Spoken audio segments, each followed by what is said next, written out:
Hey, it's GW coming to you live once again, and mostly I do movie reviews. You've seen them, but now I want to talk about a moment in TV. Back in 1993, the TV landscape was wholesome.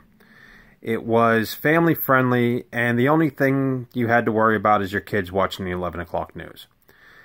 However, one show changed the landscape of TV forever. That show was NYPD Blue, created by Steven Bochco, who did Hill Street Blues and St. Elsewhere. The pilot episode was so controversial, even before it had aired, newspapers, not TV newspapers, newspapers across the United States were running a petition to stop it before it was released. I remember this vividly because it drew me to the show. Now, movies like Lethal Weapon and Mad Max, they were, cut for TV, but nobody said anything because it was bare norm. Now this show comes along and creates this controversy. The show was originally aired on NBC. Some of the NBC affiliates were so nervous to air the show, they did not. Boycotts were held around, studios that were trying to air the show. It was really a crazy thing. What drew the ire of the TV viewers and the protesters and the cable stations was the fact that this was a gritty cop show. The script had leaked, and basically Steven Bochco had sent it around to see what would stick.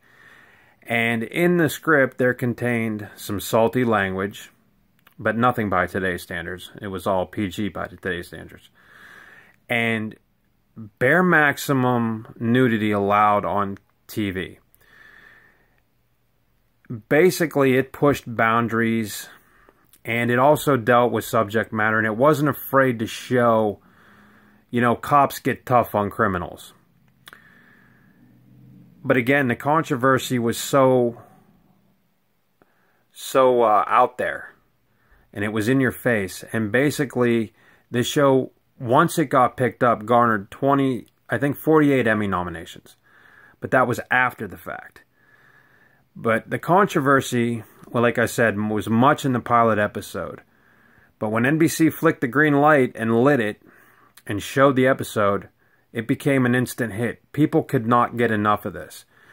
The series centered around Detective Andy Sipowicz and Detective John Kelly, played by Dennis Franz and David Caruso. The supporting cast was Amy Brenneman.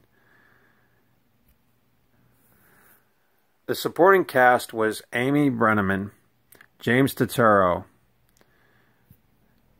and Sherry Stringfield. Try saying that 3 times fast. And it's centered around the 15th precinct of New York City. And it basically wasn't afraid to get its hands dirty as a TV show. It went where no cop show has went. It was shot in a way that was experimental at the time. The stationary camera inside the courthouse, or the police station, was Bochco's idea. He said he wanted to make it a more realistic, gritty style, and he did.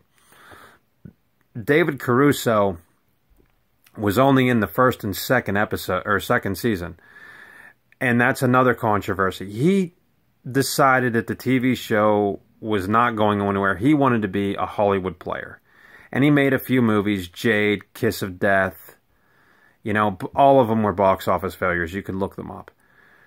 However, a couple years later, what did he turn up on? CSI Miami.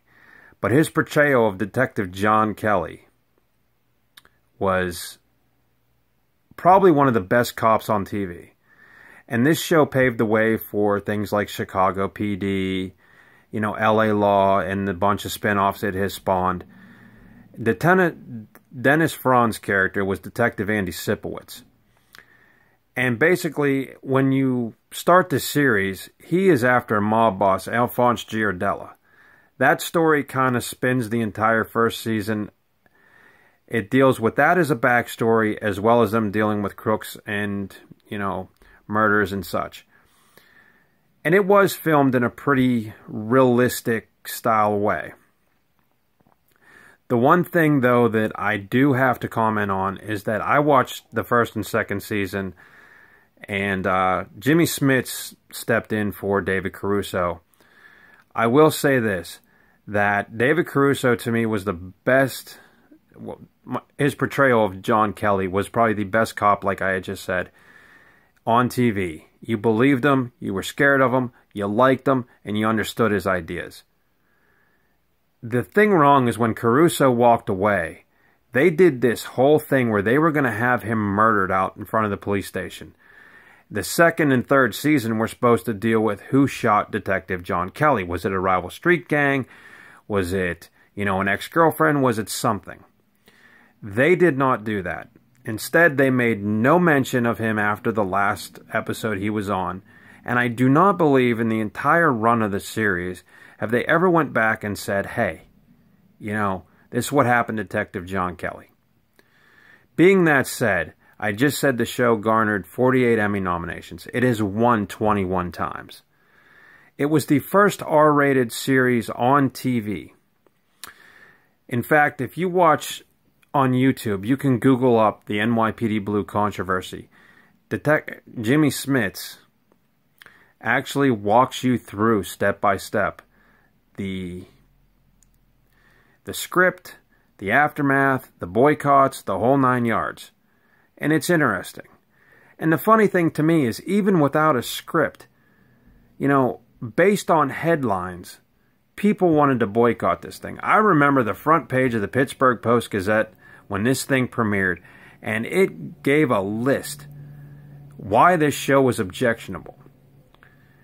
And the funny thing is, my parents never let me watch it. It used to air on Tuesdays from 10 to 11 on NBC. I can remember, because I used to stay up and watch it. Sorry, Mom.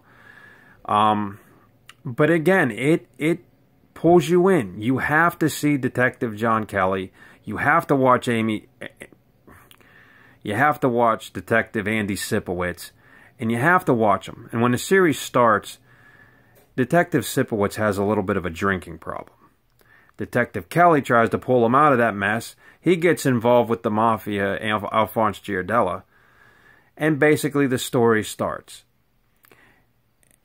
And it's pretty good. I mean, there's some good shootout scenes. There's some good drama. And it did, like I said, in fact, pave the way for Chicago PD, LA Law, Scorpion, all these great shows that you see on TV now. They would not be around if NYPD Blue did not push limits. And that is one thing I give credit to director Stephen Bochco. He did push limits on TV. He wanted to make this cop show different from the rest by basically taking stories from his buddy, who was an undercover informant, in the NYPD Blue, the NYPD police force, and he turned them into full-length scripts. But, yeah, I used to watch this thing on Tuesday night. I used to stay up, and I loved it.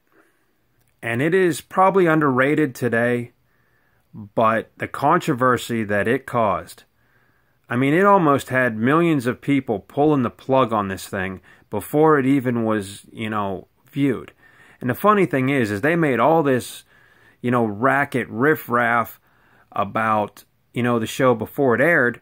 And then when it aired, it became probably, if I'm remembering correctly, the #1 show, on NBC at that time slot. It paved the way for South Park. I think The Simpsons were already on, but basically its use of crude language and its, boundary-pushing nudity basically made it a winner in the top 10. And it just goes to show you, folks, don't yell about something before you see it. And the funny thing is when you watch these episodes today, they are tame. They are tame by today's standards by any means. I was watching FXX the other week.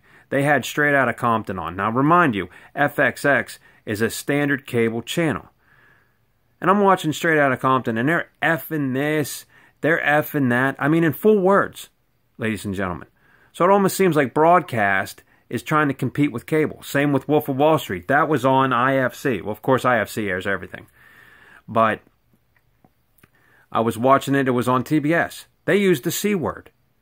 And it's like, okay, when did standards and practices change?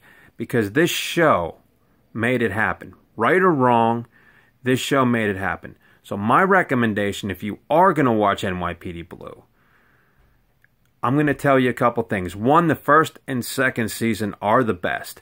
Number two, after Jimmy Smits exits, there is a long list of people that have stepped in to become Andy Sipowicz's partner. I'm talking about Ricky Schroeder. I'm talking about Mark Paul Gosselaar, you know, and different names like that. I think there was one more, but I can't remember his name. Anyway, the entire season, or the entire show, is on Hulu. You can check it out. Start by the pilot episode. You know, but this was a moment that I'll never forget because it rocked the TV landscape forever. It changed the way people did things. And it was done in such a way where it garnered Emmy nominations. And it actually won 21 times. And this is a show that, like I said, to this day, I hold as my favorite cop show of all time. Now, granted, I've started to watch the third season, and this has been years since it passed. And I will tell you this, it's okay, but once you get over the initial shock that this rocked TV to the core in 93, or 95, it becomes tame. There was one other episode later on in the series that drew ire, and it was cut. I can't remember the name of the episode, but I'm sure you can look it up. It was a Jimmy Smits era episode, that's why I probably don't know. I mean, there's a lot more I could say about this. You know, I could go into plot lines and details, but I really wish they would have shot Detective John Kelly's murder. And you would have spent the next remaining seasons before the show went on hiatus, and you would have found out who killed him. They were going to have him gunned down, like I said. They didn't do that. He just exits stage left, and that was it. You know, Jimmy Smits was brought on, but it wasn't the same tone. It was a different tone. But I'm not saying Smits was better than Caruso. I'm just saying Caruso's the guy that I like. And you don't have to like him, ladies and gentlemen. You don't even have to like Andy Sipowicz. You don't even have to like the TV show. But what you do have to respect is that one man had a vision to rock the TV landscape to its core. And that man was Stephen Bochco. And this is a damn good cop show if you like those. If you haven't checked it out or missed the initial run, check out Hulu. Because you will not be disappointed.